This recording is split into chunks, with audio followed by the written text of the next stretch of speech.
So there are three trigonometric functions which you are now aware of: the sine, cosine, and the tang function. So as you might remember, if you're looking at a right angle triangle, where that's your right angle, that's alpha, you're aware of that. That's sometimes referred to the adjacent, that's the opposite, and that's the hypotenuse. So in this case, you then can look up that your sine alpha is defined as opposite over hypotenuse.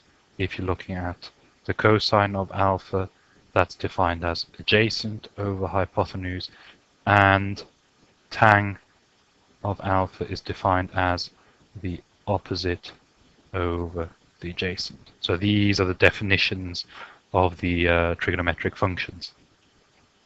If you're now looking at the trigonometric functions at very, very small angles, then you can simplify all of that, that your trigonometric function at small angles, alpha, can be expressed rather than sine alpha of that small angle, but purely as alpha, or as tang from that small angle as purely as alpha. So if I would just sketch this roughly, there we are. That's our function. This is where alpha would be. Then our sine function might look something like this.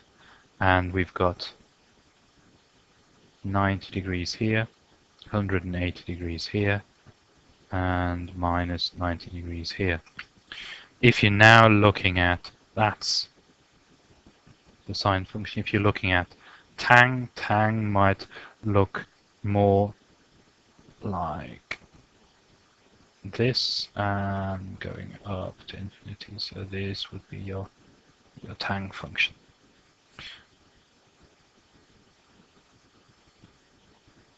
And if you're looking close to the 0 point, these two functions will look very, very similar. And essentially, if you read off the angle of alpha in your function, you'll get a very similar value on the y-axis.